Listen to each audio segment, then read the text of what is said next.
Bonjour à tous et bienvenue sur la chaîne de l'Observatoire CTLM. Alors, avant de démarrer cette vidéo, n'oubliez pas de vous abonner à la chaîne si ce n'est pas déjà fait et n'oubliez pas non plus de cliquer sur la cloche de notification.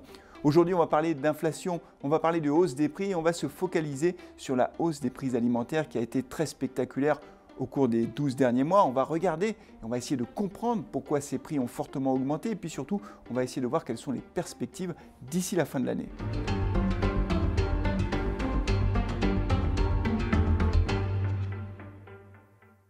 Allez, on va commencer par les chiffres avec l'INSEE qui vient de publier l'inflation pour le mois de mai 2023, une inflation qui s'élève à 5,1% en rythme annuel contre 5,9% au mois d'avril. On voit que l'inflation est en train de ralentir. Alors pour pas qu'il y ait d'ambiguïté, nous n'assistons pas à une baisse des prix, c'est simplement que cette hausse des prix d'une façon générale est en train de ralentir.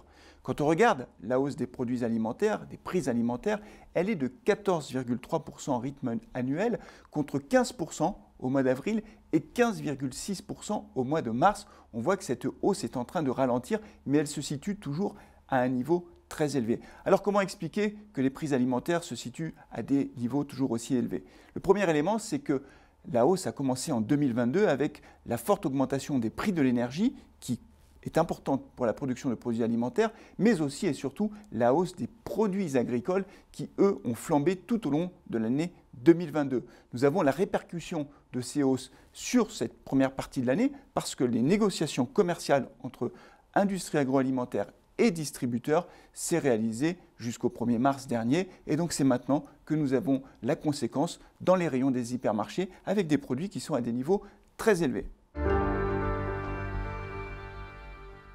Et maintenant, que peut-il se passer? Quelles sont les évolutions que l'on peut attendre du côté des prix alimentaires au cours des prochains mois? Il y a plusieurs bonnes nouvelles à prendre en compte. La première concerne les prix de l'énergie. Ils sont en forte baisse et c'est très bien parce que l'industrie agroalimentaire consomme beaucoup d'énergie pour produire les aliments qu'elle nous propose dans les hypermarchés.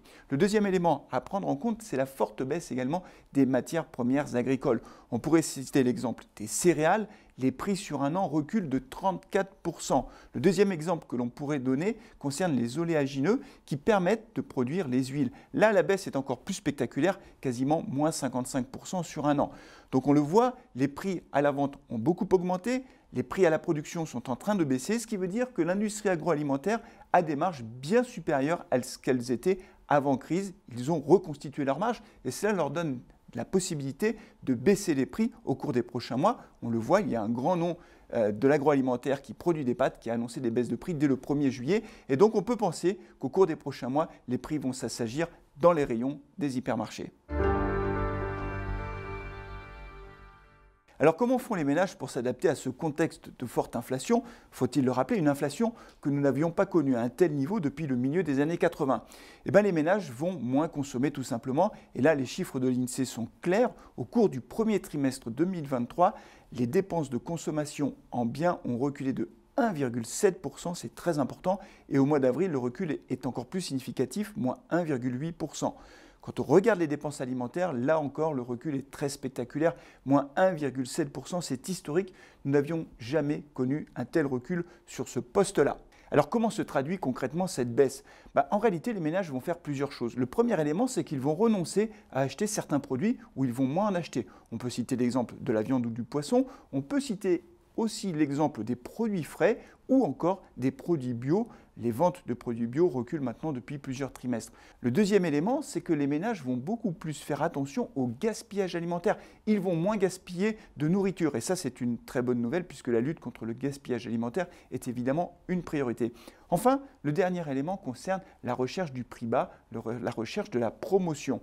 On le sait, les dépenses sont en train de baisser, donc ça veut dire que concrètement, les distributeurs, les grands magasins, mais aussi les industriels de l'agroalimentaire font face à une baisse des ventes en volume. Pour compenser ça, ils vont certainement être incités au cours des prochains mois à multiplier les promotions, à multiplier les remises pour attirer les consommateurs. Et ça, c'est une excellente nouvelle parce que c'est de nature à faire baisser les prix durablement.